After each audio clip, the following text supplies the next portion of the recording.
MPSC आणि कोणत्याही स्पर्धा परीक्षा यामध्ये भारतीय अर्थव्यवस्था हा विषय अनिवार्यपणे अभ्यासावा लागतो आणि आपण याच भारतीय अर्थव्यवस्था या विषयाला सर्वांगाने स्पर्श करणारी आणि या अर्थव्यवस्था या विषयाची संपूर्ण सफारी घडून आणणारी सिरीज आजपासून सुरू करत आहोत, भारतीय अर्थव्यवस्थेची सफारी.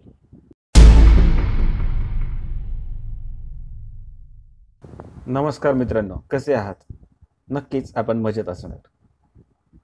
भारतीय अर्थव्यवस्थेची सफारी यामध्ये आपण राज्यसेवा पूर्व परीक्षा, राज्यसेवा मुख्य परीक्षा, PSI STI असिस्टंट यांची संयुक्त पूर्व परीक्षा यामधील भारतीय अर्थव्यवस्था विषय आणि STI याची मुख्य परीक्षा यातील भारतीय अर्थव्यवस्था विषय यातील संपूर्ण सिलेबस या माध्यमातून कव्हर करण्याचा प्रयत्न करणार आहोत. महाराष्ट्र लोकसेवा आयोगाने या परीक्षांसाठी जो सिलेबस जाहीर केलेला आहे त्या सिलेबसमधील टॉपिकनुसार किंवा त्याचे काही उपघटक आहेत त्या उपघटकांनुसार आपण लेक्चर्स अरेंज करणार आहेत. तर हे लेक्चर्स कोणत्या घटकावर आधारित असतील ते पुढीलप्रमाणे: अर्थव्यवस्था संकल्पना आणि भारत यामध्ये आपण अर्थव्यवस्था ही संकल्पना समजून घेणार आहेत. तसंच त्यानंतरचे जे टॉपिक आहेत 2 ते 6 हे अतिशय महत्त्वाचे, ज्याचा की आयोगाचा पूर्व परीक्षेवरती जास्त भर असतो. विकास, वृद्धी, शाश्वत विकास, मानव विकास, दारिद्र्य, बेरोजगारी आणि आर्थिक नियोजन म्हणजेच पंचवार्षिक योजना, हे अतिशय महत्त्वाचे टॉपिक्स आहेत. या टॉपिक्सवर लोकसेवा आयोगाने नेहमीच पूर्व परीक्षा तसेच मुख्य परीक्षेमध्ये खूप जास्त वेटेज दिलेलं आहे. त्यानंतरचे जे घटक आहेत क्रमांक 7 पासून सार्वजनिक वित्त, भारतीय कर व्यवस्था, सर्व निर्देशांक, या ठिकाणी आपण HDI किंवा MPI सारखे जे काही निर्देशांक आहेत आपल्याला नेहमी परीक्षेमध्ये प्रश्न विचारले जातात ते निर्देशांक एकाच व्हिडिओमध्ये आपण कव्हर करायचं ठरवलेलं आहे. त्यानंतर ते जे आहे सर्व सिद्धांत व अर्थतज्ञ म्हणजे पैशाचे कार्य आणि पैशा संबंधाचे सिद्धांत आहेत तसेच व्यापार संबंधाचे जे सिद्धांत आहेत ते एकाच व्हिडिओमध्ये कव्हर करायचं आपण ठरवलेलं आहे. आर्थिक सुधारणामध्ये सर्व प्रकारच्या उद्योग क्षेत्रातील, वित्तीय क्षेत्रातील सर्व प्रकारच्या सुधारणा आपण पाहणार आहेत. भारतीय वित्त व्यवस्था, चलन पुरवठा आणि चलनवाढ, तसेच उद्योग, WTO आणि आपला भारताचा जो आंतरराष्ट्रीय व्यापार आहे किंवा भारताचं परराष्ट्र धोरण काय आहे या संदर्भातही आपण स्पेशल व्हिडिओ बनवणार आहेत. MPSCpedia एक नवीन म्हणजे राज्यसेवा मुख्य परीक्षेमधील जो घटक आहे आणि जो लोकसंख्यासारखा जो घटक आहे तो तिन्ही पेपर म्हणजे GS2, GS3, GS4 या 4ही पेपरमध्ये कोणत्या ना कोणत्या संदर्भाने येतो तोही कव्हर करायचं ठरवलं आहे. तसेच कृषी आणि इन्फ्रास्ट्रक्चर हे राज्यसेवा मुख्य परीक्षा आणि STI मधील मुख्य परीक्षेतील पायाभूत सुविधा, हे सर्व घटक आणि त्यांचे उपघटक आपण MPSCpediaच्या माध्यमातून या सफारीच्या माध्यमातून पूर्ण करणार आहेत. हे टॉपिक अभ्यासण्या अगोदर आपण पहिल्यांदा या विषयाला परीक्षेमध्ये किती गुणांसाठी विचारलं जातं हे पाहूया. तर राज्यसेवा पूर्व परीक्षेमध्ये हा 30 गुणांसाठी म्हणजेच 15 प्रश्नांसाठी, एक प्रश्न हा 2 गुणांसाठी असतो राज्यसेवा पूर्व परीक्षेमध्ये, त्यामुळे 15 प्रश्न विचारले जातात, त्याचे गुण 30. मुख्य परीक्षेमध्ये GS4 या विषयामध्ये 110 प्रश्न विचारले जातात 110 गुणांसाठीच. तसेच PSI, STI आणि ASO या संयुक्त परीक्षेमध्ये किंवा संयुक्त पूर्व परीक्षेमध्ये जवळपास 15च प्रश्न विचारले जातात. हे प्रश्न मात्र 1 गुणांसाठी एकच प्रश्न असल्यामुळे 15च प्रश्न विचारले जातात आणि 15 गुणांसाठी. त्यानंतर ही संयुक्त पूर्व परीक्षेतील जी STIची जी मुख्य परीक्षा असते यामध्ये 100 पैकी 55 प्रश्न मात्र फक्त भारतीय अर्थव्यवस्था या विषयावर आधारलेले असतात आणि हे 55 प्रश्न 110 गुणांसाठी म्हणजे एक प्रश्न 2 गुणांसाठी याप्रमाणे विचारला जातो. या अभ्यासक्रमासाठी कोणती पुस्तके वाचावीत याबाबत संभ्रम असतो. ही प्रत्येकाची आपली वैयक्तिक चॉईस असेल, परंतु तरीही बाजारात काही नामांकित पुस्तकं आहेत. यामध्ये सिलेबस वाईज काही पुस्तकांमध्ये टॉपिक्स खूप छान पद्धतीने दिले आहेत. आपण प्रत्येक धड्यावाईज आपण त्याबाबत बोलणार आहोत, परंतु तरी एक कॉमन बुक लिस्ट आपण दिलेली आहे. भारतीय अर्थव्यवस्था श्री रंजन कोळंबे ही मराठी आवृत्ती आहे. तसेच इकॉनॉमिक्स नावाचं श्री किरण जी देसले ही सुद्धा मराठीच आवृत्ती आहे. तसेच डेव्हलपमेंट किरण जी देसले यांचं पुस्तक, हे तिन्ही पुस्तकं मराठीमध्ये अवेलेबल आहेत. तसेच महाराष्ट्र शासनाची महाराष्ट्राची आर्थिक पाहणी ही दरवर्षी प्रकाशित होते बजेटच्या अगोदर. ती रेफर करणं ही राज्यसेवा मुख्य परीक्षा आणि STI मुख्य परीक्षा यासाठी अतिशय महत्त्वाची आहे. त्यानंतर अतिशय महत्त्वाचं पुस्तक आहे भारतीय अर्थव्यवस्था बाय दत्त अँड सुंदरम. हे हिंदी आणि इंग्लिश दोन्ही भाषेमध्ये अवेलेबल आहे, ते मराठीमध्ये अवेलेबल नाही. हे पुस्तक राज्यसेवा या परीक्षेचे राज्यसेवेची जी मुख्य परीक्षा असते त्यातील काही महत्त्वाच्या टॉपिक जे की खूप रेअर आहेत, कृषीसारखे काही टॉपिक आहेत ज्यामध्ये सेकंड हरित क्रांती याबाबत बोललं गेलेलं आहे. तर हे टॉपिक आपण त्यातून कव्हर करणार. आता आपण जास्त वेळ न घालवता पहिल्या लेसनला लगेच सुरुवात करत आहेत. पहिला लेसन आहे अर्थव्यवस्था, संकल्पना आणि भारत. अर्थव्यवस्था संकल्पना समजून घेताना आपण पहिल्यांदा अर्थशास्त्र आणि अर्थव्यवस्था यातील फरक समजून घेणं गरजेचं आहे. अर्थशास्त्र म्हणजे काय? तर अर्थशास्त्र हे असं सामाजिक शास्त्र आहे जे आपल्या मानवी जीवनामध्ये जे काही आर्थिक व्यवहार होतात या आर्थिक व्यवहारांचा अभ्यास करतं. ते आर्थिक व्यवहार कोणत्या तत्वावर, कोणत्या सिद्धांतावर काम करतात या संदर्भात अभ्यास करणारं शास्त्र म्हणजे अर्थशास्त्र. तर अर्थव्यवस्था ही संकल्पना एका प्रदेशाशी संबंधित आहे. अर्थव्यवस्था ही कुठल्या तरी प्रदेशाची असते, ती कुठल्या तरी गावाची असते, कुठल्या तरी राज्याची असते, ती कुठल्या तरी देशाची असते. यामध्ये विशिष्ट प्रदेशातील सर्व आर्थिक व्यवहार, या आर्थिक व्यवहारामध्ये कशाचा समावेश होईल? तर उत्पादन. कशाचं उत्पादन? सेवा, वस्तू यांचं उत्पादन. त्याच वस्तू आणि सेवांचं विभाजन, त्यांचं विनिमय आणि प्रत्यक्ष ग्राहकांपर्यंत, उपभोक्त्यापर्यंत त्या वस्तू आणि सेवांचा उपभोग, या ज्या 4 घटकांचा समावेश या आर्थिक व्यवहारामध्ये होतो. हे जे आर्थिक व्यवहार ज्या प्रदेशामध्ये घडतात त्या प्रदेशामध्ये ही जी एक विशिष्ट यंत्रणा असते ती हे व्यवहार नियंत्रित करत असते. त्यामुळं त्या प्रदेशातील त्या यंत्रणेला अर्थव्यवस्था असे म्हणतात. जसं की जागतिक अर्थव्यवस्था ही जोडली गेलेली आहे प्रत्येक देशांनी, प्रत्येक खंडांनी. तसेच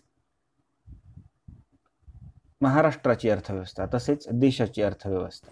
जीवन जगण्यासाठी जसं अन्न, पाणी, निवारा यांची गरज सर्व प्राणीमात्रांना आहे, यात मनुष्य प्राण्याला यातून वगळता येणार नाही. परंतु मानव हा या सर्व गोष्टी भांडून किंवा प्रत्यक्ष त्यासाठी लढून, जसं की प्राणी शिकार वगैरे करतात, तसा तो मिळवत नाही. यासाठी एक व्यवस्था निर्माण केली गेली आहे. आपण हे मिळवण्यासाठी श्रम हे मूल्य देऊन वरील अत्यावश्यक व इतर गोष्टी मिळवतो. या सर्व प्राप्त करण्यासाठी व हे व्यवहार टिकवण्यासाठी प्रत्यक्ष किंवा अप्रत्यक्ष यांचे नियंत्रण करणारी यंत्रणा म्हणजेच अर्थव्यवस्था होय. आता यामध्ये आपण पूर्वी उल्लेख केल्याप्रमाणे उत्पादन, विभाजन, विनिमय आणि उपभोग या सर्व घटकांचा यामध्ये समावेश होतो. म्हणजे मानवी गरजा भागवण्यासाठी या सर्व उत्पादन ते उपभोग या दरम्यानच्या सर्व व्यवहारांचा या अर्थव्यवस्थेमध्ये समावेश होतो. अर्थव्यवस्था ही संकल्पना प्रदेशाशी निगडीत आहे. मग वेगवेगळे प्रदेश किंवा जगातील सर्व प्रदेश हे देश या संकल्पनेवर आधारित विभागले गेलेले आहेत किंवा राज्य. तर यामध्ये वेगवेगळ्या प्रकारच्या अर्थव्यवस्था काळानुसार निर्माण होत गेलेल्या आहेत. तर यामध्ये बाजार नियंत्रणानुसार म्हणजे या अर्थव्यवस्थावरती कुणाचं सरकारचं नियंत्रण किती आहे यानुसार या अर्थव्यवस्थांचे 3 प्रकार पडतात. पहिला प्रकार आहे बाजार अर्थव्यवस्था, यालाच मुक्त अर्थव्यवस्था असंही म्हणतात. तसेच लेझिस फेअर असंही त्याचं एक नाव आहे. MPSCनं यावर एक प्रश्न विचारून झालेला आहे की हस्तक्षेप विरहित अर्थव्यवस्थेला काय म्हणतात? याचं उत्तर लेझिस फेअर असं आहे. तर लेझिस फेअर म्हणजे काय? तर हस्तक्षेप. कुणाचा हस्तक्षेप येईल या ठिकाणी? सरकारचा हस्तक्षेप या बाजार अर्थव्यवस्थेमध्ये फार कमी असतो. यामुळे हिलाच लेझिस फेअर असंही म्हणतात. या अर्थव्यवस्थेला शासन नियंत्रित करत नाही. मग करणार कोण? तर बाजारपेठा या अर्थव्यवस्थेला नियंत्रित करतात. हे कसं काय? तर बाजारपेठा ग्राहकांच्या ज्या काही मागण्या आहेत त्या मागण्या पूर्ण करून उत्पादन ते उपभोग या साखळीला नियंत्रित करत असतात. म्हणजे जर ग्राहक X गोष्टीची मागणी करत असतात तर त्याच ठिकाणी बाजारपेठा स्वतः या वस्तूंचं उत्पादन करून वितरण आणि विनिमयाचं कामही त्याच करत असतात. त्या माध्यमातून हे नियंत्रण दिसून येतं. या ठिकाणी ग्राहक हा सार्वभौम ठरतो. ग्राहक सार्वभौम ठरण्याचं कारण ग्राहकांच्या डिमांड स्वतः ते मांडू शकतात आणि त्या पूर्ण केल्या जातात. त्या ठिकाणी कोणत्याही प्रकारचं नियंत्रण किंवा बंधन नसतं. त्यामुळे ग्राहक हा सार्वभौम ठरतो. परंतु या अर्थव्यवस्थेच्या काही खूप मोठे दोष आहेत. त्यामध्ये नफा कमवणे आणि चैनीच्या वस्तूंचं जास्त उत्पादन होणे हे सर्वात मोठे दोष आहेत. यानंतर आहे समाजवादी अर्थव्यवस्था. याच्या नावामध्येच समाजवाद असं लिहिलं आहे. समाजवाद म्हणजे समाजासाठी काहीतरी असणार आहे. बाजार अर्थव्यवस्थेमध्ये ज्याप्रमाणे शासनाचा इन्फ्लुअन्स म्हणजेच नियंत्रण कमी असतं, तसं या ठिकाणी मात्र सरकारचं खूप मोठ्या प्रमाणात नियंत्रण असतं. उत्पादनाची साधनं जी असतात ती सरकारी मालकीची असतात आणि या माध्यमातून सरकार कोणत्या वस्तू उत्पादन करायच्या आणि कोणत्या करायच्या नाहीत, म्हणजेच ग्राहकांपर्यंत कोणत्या वस्तू जाऊ द्यायच्या हे सरकारच्या मनावर असतं. ते ग्राहकांच्या मागणीवर अवलंबून नसतं. त्यामुळे या ठिकाणी ग्राहक सार्वभौम ठरत नाही. सेवा काय केल्या जातात, खूप कमी किमतीमध्ये किंवा खूप कमी म्हणण्यापेक्षा कमीत कमी किमतीमध्ये जेवढ्या लागणार आहेत म्हणजे पुरेशा सेवा ग्राहकांपर्यंत पुरवल्या जातात. मात्र याही अर्थव्यवस्थेचे काही दोष आहेत. यामध्ये जे सरकारी संसाधनं असतात किंवा नैसर्गिक संसाधनांची उपलब्धता जी असते ती सरकारच्या माध्यमातून खूप इफिशियंटली म्हणजे त्यांची उत्पादकता कमी असते. ते खूप सक्षमतेनं काम करत नसल्यामुळे संसाधनांचा पुरेपूर वापर न झाल्याने त्यांचा अपव्यय वाढतो. यानंतरचा जो प्रकार आहे तो आहे मिश्र अर्थव्यवस्था. नावामध्येच लिहिलेलं आहे मिश्र. मिश्रण कशाचं? तर नियंत्रणाचं मिश्रण असेल. या ठिकाणी दोन्ही म्हणजे सरकार आणि बाजारपेठा या दोन्हींचं नियंत्रण हे अर्थव्यवस्थेवरती असतं. हे दोघांचं सहअस्तित्व असणारी अर्थव्यवस्था म्हणजेच मिश्र अर्थव्यवस्था असते. यामध्ये पूर्वीच्या मुक्त अर्थव्यवस्था आणि समाजवादी अर्थव्यवस्था या दोन्हीतील दोष टाळून ही मिश्र अर्थव्यवस्था तयार झालेली असते. या ठिकाणी मला एक महत्त्वपूर्ण गोष्ट सांगायची की जगामध्ये कोणताही देश पूर्ण बाजार अर्थव्यवस्था किंवा मुक्त अर्थव्यवस्था नाही किंवा कोणताही देश समाजवादी अर्थव्यवस्था नाही. कोणत्या ना कोणत्या स्वरूपात सरकार आणि बाजारपेठ यांचं सहअस्तित्व दिसून येतं. फक्त यामध्ये बॅलन्स कोणत्या बाजूला झुकलेला आहे, संतुलन कोणत्या बाजूला असंतुलित झालेलं आहे ते महत्त्वाचं आहे. बाजार अर्थव्यवस्थेमध्ये जर तिला बाजार अर्थव्यवस्था का मानतात तर त्या ठिकाणी सरकारपेक्षा जास्त नियंत्रण हे बाजारपेठेचं असतं. तर समाजवादी अर्थव्यवस्थेमध्ये जास्तीत जास्त नियंत्रण सरकारकडे असतं. त्यामुळे जगामधली कोणतीही अर्थव्यवस्था पूर्णपणे 100% मुक्त किंवा 100% समाजवादी असत नाही. अर्थव्यवस्थेच्या विकासानुसार त्याचे काही प्रकार पडतात. यामध्ये अविकसित अर्थव्यवस्था, विकसनशील अर्थव्यवस्था आणि विकसित अर्थव्यवस्था असे 3 प्रकार आहेत. तर हा विकास कसा काय निर्धारित केला जातो, म्हणजे एवढे हे घटक पूर्ण केले किंवा हे मोजमाप हे परिमाण पूर्ण केल्यानंतर हे राष्ट्र विकसित असं काही कोणताही परिमाण कुठल्याही संघटनेनं किंवा जगानं निर्धारित केलेलं नाही. परंतु तरीही सामान्यपणे हे शब्द वापरले जातात. ही अमेरिकेसारखी किंवा युरोपियन जे पश्चिम युरोपियन राष्ट्र आहेत ही सगळी विकसित राष्ट्र आणि आफ्रिकन आणि दक्षिण आशिया किंवा आशियाई राष्ट्र हे अविकसित राष्ट्र मानली जातात. तर हे कशावरून मानलं जातं? जनरली हे दरडोई राष्ट्रातील दरडोई उत्पन्न यावरून मानलं जातं. मग यासाठी कुणीतरी एक माइलस्टोन असतो त्याच्यावरून आपण कमी जास्त मानतो. साधारणतः अमेरिकेतील दरडोई उत्पन्नाच्या 1/4पेक्षा कमी ज्यांचं उत्पन्न आहे किंवा ज्या देशांचं दरडोई उत्पन्न कमी आहे त्या देशांना अल्पविकसित राष्ट्र म्हणतात. तर त्याहून म्हणजे अमेरिकेच्या दरडोई उत्पन्नाच्या 1/4पेक्षा जास्त उत्पन्न असणाऱ्या राष्ट्रांना काय म्हणतात? विकसित राष्ट्र असे म्हणतात. मग आता आपल्याला असं वाटेल की विकास ही संकल्पना ही फक्त दरडोई उत्पन्न किंवा उत्पन्नावर आधारित आहे का? तर तसं बिलकुल नाही. परंतु दरडोई उत्पन्न किंवा जे काही उत्पन्न आहे त्या उत्पन्नाला आपण सगळ्यात महत्त्वाचा मुद्दा मानून आपण त्याला मोजमापाचं साधन बनवतो.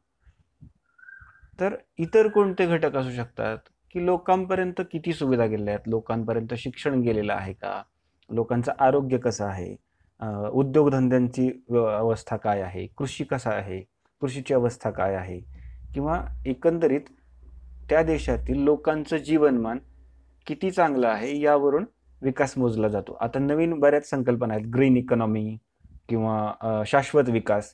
या संकल्पनामुळं जुनी जी दरडोई उत्पन्न संदर्भाची संकल्पना होती ती खूप मागं पडली आहे आणि त्याहून पुढे जाऊन आता HDI जो आलेला आहे त्यावरून आता आपण वेगवेगळ्या प्रकारचे निर्देशांक काढून देशांचं रँकिंग लावतो आणि त्यामध्ये जे लोक वरच्या दर्जावर असतात त्यांचा HDI चांगला असतो. परंतु त्यातही आपल्याला असं आढळून येईल की एकूण दरडोई उत्पन्न ज्यांचं जास्त आहे तेच देश वर दिसतात.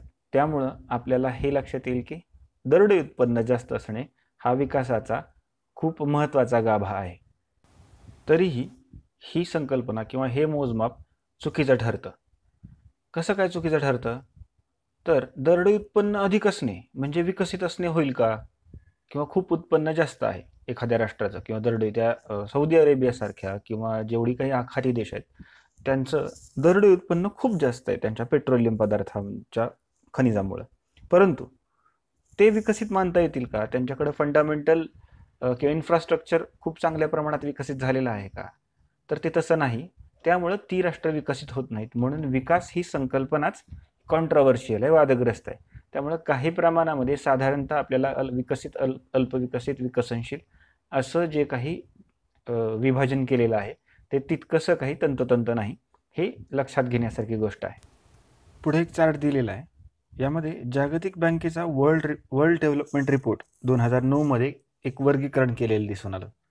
यामध्ये दरडोई स्थूल राष्ट्रीय उत्पन्न जे असतं, वार्षिक दरडोई स्थूल राष्ट्रीय उत्पन्न, म्हणजे या आधारावरती त्यांनी सगळ्या जगातील देशांचं निम्न उत्पन्नाचे देश, निम्न मध्यम उत्पन्नाचे देश, उच्च मध्यम उत्पन्नाचे देश आणि उच्च उत्पन्नाचे देश असं विभाजन केलं.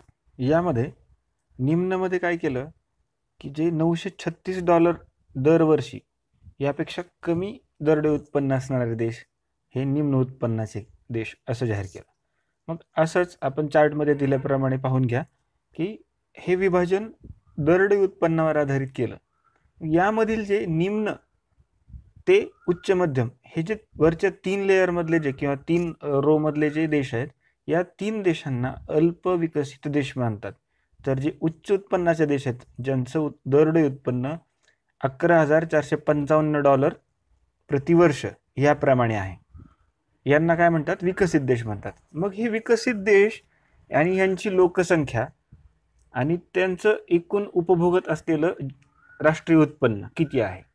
तर जगाच्या 70% उत्पन्न हे जगातील 20% विकसित देश किंवा विकसित लोकसंख्या भोगत आहे, जी की उच्च उत्पन्न देशामध्ये राहत आहे. तर जगातील 80% अल्पविकसित देश हे जगातील फक्त 30% संपत्तीचा उपभोग घेत आहे. यावरून जगातील ही विषमता आपल्याला कळून येईल. म्हणूनच एक अर्थतज्ञ आहेत कॅरन क्रॉस नावाचे, ते या अवस्थेला, या विषमतेच्या अवस्थेला काय म्हणतात? तर अल्पविकसित ज्या अर्थव्यवस्था आहेत या जागतिक अर्थव्यवस्थेच्या झोपडपट्ट्या आहेत. याचा अर्थ असा होतो की मुंबई खूप श्रीमंत आहे. ओके, मुंबईला जर आपण जग कन्सिडर केलं तर त्या ठिकाणी धारावी आहे. तर धारावी ही जगाच्या अनुषंगानं काय आहे? झोपडपट्टी आहे. तसंच अल्पविकसित राष्ट्र हे विकसित अर्थव्यवस्थांची किंवा जागतिक अर्थव्यवस्थेची झोपडपट्टी आहे. याच अर्थव्यवस्थेमध्ये त्याच्या आर्थिक व्यवहारांना कोण हँडल करतं यानुसार त्याच्या काही क्षेत्रे पडतात. मग या क्षेत्रांचे वर्गीकरण 2 प्रकारे: व्यवसायानुसार अर्थव्यवस्थेची क्षेत्रे आणि मालकीनुसार अर्थव्यवस्थेची क्षेत्रे. तर व्यवसायानुसार 5 प्रकार आहेत: प्राथमिक, द्वितीयक, तृतीयक, चतुर्थक आणि पंचक असे 5 प्रकार. तर प्राथमिक क्षेत्रामध्ये कृषी, मत्स्य आणि खाणकाम यासारख्या काही एकदम सुरुवातीच्या टप्प्याच्या ज्यातून मूळ वस्तूंचं उत्पादन केलं जातं. कृषी क्षेत्रामध्ये समजा की आपण कापसाचं उत्पादन केलं तर ही मूळ वस्तू आहे, त्यापासून प्रोसेस करून काही वस्तू बनवल्या जातात. म्हणून याला प्राथमिक क्षेत्र किंवा कृषी क्षेत्र असं सुद्धा मानलं जातं. त्यानंतर आहे द्वितीय क्षेत्र. द्वितीय क्षेत्रामध्ये प्राथमिक क्षेत्रातील वस्तूवर प्रोसेस करून विविध वस्तू बनवल्या जातात, ते कारखान्यामध्ये, उद्योगधंद्यामध्ये. जसं की आपण मगाशी म्हणाल्याप्रमाणे कापूस आहे तर कापसावर प्रोसेस करून कापड तयार केलं जातं. तृतीय क्षेत्र. तृतीय क्षेत्रामध्ये काय होतं? विमा सेवा, बँकिंग सेवा, वाहतूक सेवा या सेवांच्या माध्यमातून प्राथमिक आणि द्वितीय क्षेत्रातील उद्योगांना किंवा या दोन्ही क्षेत्रांना जोडणारं क्षेत्र असतं ते तृतीय क्षेत्र. चतुर्थ क्षेत्रामध्ये मात्र खूप उच्च बौद्धिक कामे केली जातात. यामध्ये संशोधन, विकास, आयडिया निर्मिती म्हणजे संकल्पना निर्मिती, तसेच जे प्रॉपर्टी राईट्स असतात, इंटेलेक्च्युअल प्रॉपर्टी राईट्स, ते या संदर्भात येतात. म्हणजे असं काहीतरी संशोधन करायचं की त्या माध्यमातून तृतीय, द्वितीय, प्राथमिक क्षेत्रांना सुलभता निर्माण होईल. त्यानंतर सर्वात मोठं क्षेत्र आहे ते आहे सर्वोच्च स्तरावरील निर्णय प्रक्रिया घेणारं क्षेत्र. यामध्ये सरकारचा समावेश होतो. या माध्यमातून काय होतं, सरकार तसेच वेगवेगळ्या उद्योग क्षेत्रातील सगळ्यात टॉप मोस्टवर जी निर्णय घेणारी संस्था असते त्यांचा समावेश होतो. या माध्यमातून खालील 4ही क्षेत्रावरती परिणाम होतो आणि आपल्या आपल्या क्षेत्रामध्ये काय कशाचं उत्पादन आणि कशा पद्धतीने विभाजन करायचं याचे निर्णय हे 5वं क्षेत्र घेतं. यानंतर अर्थव्यवस्थेच्या क्षेत्रांचे मालकीनुसार 4 प्रकार पाहूया. सार्वजनिक, खाजगी, संयुक्त आणि सहकारी. मगाशी जे आपण क्षेत्र बघितली, प्राथमिक क्षेत्र, द्वितीय क्षेत्र, तृतीय क्षेत्र, याच्यामध्ये जे काही व्यवसाय असतात हे कोणाच्या मालकीचे आहेत त्यानुसार प्रकार पडतात. का सार्वजनिक म्हणजे कोण? पब्लिक म्हणजे लोकांच्या मालकीचे का? तर नाही. सार्वजनिक म्हणजे सगळ्यांच्याच मालकीचं असं काही नाही. सार्वजनिक म्हणजे सरकारच्या मालकीचं. सरकार हे आपल्या सगळ्यांचं असतं, परंतु आपण सार्वजनिकचा अर्थ पब्लिक असं घ्यायचा नाही, तर आपण घ्यायचा अर्थ सरकारच्या मालकीचा. क्रमांक 2 आहे खाजगी. खाजगी म्हणजे व्यक्तिगत, वैयक्तिक मालकी असते. त्यामध्ये सामूहिक खाजगी असू शकतं किंवा एका व्यक्तीचं खाजगी असू शकतं. संयुक्त म्हणजे कुणाचं जॉईंट असणार आहे? जॉईंट. सार्वजनिक आणि खाजगी या दोघांचं जॉईंट असलेलं व्हेंचर म्हणजे मालकीचा एखादा उद्योग किंवा व्यवसाय असेल. आणि सहकार हा खाजगीचाच एक प्रकार आहे, परंतु सहकारामध्ये नफा हा उद्देश जास्त नसतो. त्यामुळे सहकारामध्ये एकमेकांना कोऑपरेट करून आपलं स्वतःचं आर्थिक हित साधलं जातं. आत्तापर्यंत आपण अर्थव्यवस्था संकल्पना बघितली, अर्थव्यवस्थेचे वेगवेगळे प्रकार पाहिले, अर्थव्यवस्थेची क्षेत्रे पाहिली. यावरून आपल्याला प्रश्न पडायला हवा की भारतीय अर्थव्यवस्था ही कोणत्या प्रकारची आहे? ती मुक्त आहे का? समाजवादी आहे का? किंवा मिश्र आहे का? किंवा ती विकसित आहे की अविकसित आहे? तर एकंदरीत भारतीय अर्थव्यवस्था मुक्त अर्थव्यवस्था, नंतर मिश्र अर्थव्यवस्था, त्यानंतर आता परत 1991 नंतर मुक्त अर्थव्यवस्थेकडे आपली वाटचाल सुरू झालेली आहे.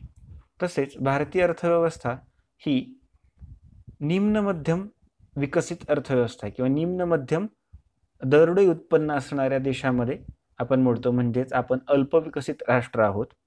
यामुळे आपण अल्पविकसित आणि मुक्त अर्थव्यवस्थेकडे वाटचाल करणारं असणारी आपली अर्थव्यवस्था आहे. मग ही जी आपली भारतीय अर्थव्यवस्था आहे ही कसं आहे, म्हणजे आपल्या भारतीय अर्थव्यवस्थेची वैशिष्ट्ये काय आहेत? सध्या आपल्या भारतीय अर्थव्यवस्थेमध्ये कोणत्या प्रकारची कंडिशन आहे? त्यामध्ये दरडोई उत्पन्न कमी आहे आपलं, हे दिसतं आपल्याला सुरुवातीलाच म्हटल्याप्रमाणे.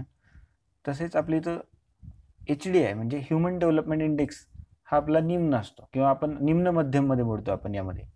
HDI म्हणजे ह्युमन डेव्हलपमेंट इंडेक्स. याबाबत आपण पुढील पाठामध्ये माहिती घेणार आहे. कृषी क्षेत्राचा खूप जास्त प्रभाव आहे. कृषी क्षेत्र जास्त म्हणजेच उद्योगीकरण किंवा उद्योगधंद्यांचा अभाव असणार आहे. लोकसंख्या वृद्धीमुळे दरडोई उत्पन्न कमी आहे.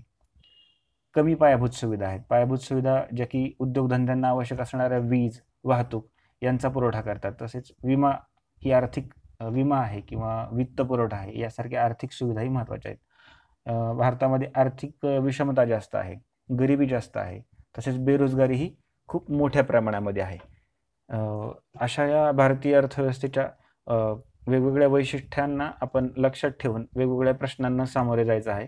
ही अर्थव्यवस्थेची वैशिष्ट्ये आपण एखाद्या म्हणजे परीक्षेमध्ये प्रत्यक्षरित्या कामी येत नाहीत, परंतु एकूण एक आपण ज्यावेळेस आपल्या विहंगावलोकन करतो किंवा अर्थव्यवस्थेकडे वरून पाहतो त्यावेळेला आपल्याला प्रश्नाचं आकलन करण्यासाठी ही वैशिष्ट्ये आपल्याला मदतगार ठरतात. अशा तऱ्हेनं अर्थव्यवस्था संकल्पना आणि भारत हा लेसन आपण पूर्ण करत आहोत. तर मित्रहो, भारतीय अर्थव्यवस्थेची सफारी यामधील संपूर्ण जे काही आपण भारतीय अर्थव्यवस्थेचा आढावा घेणार आहोत, MPSCpedia एक ही जी परिपूर्ण मालिका करण्याचं ठरवलेलं आहे. यासाठी तुमचा सपोर्ट खूप महत्त्वाचा आहे. मित्रांनो, या व्हिडिओबाबत आपल्या सूचना, आपल्या कमेंट्सची आम्ही आतुरतेने वाट पाहत आहोत. व्हिडिओ आवडल्यास नक्की लाईक करा, आमच्यासाठी, मित्रांसाठी शेअर करा आणि स्वतःसाठी काय कराल? स्वतःसाठी सबस्क्राईब करा आणि खाली दिलेलं बेल आयकॉन दाबून आमच्या नवीन व्हिडिओचं नोटिफिकेशन मिळवा.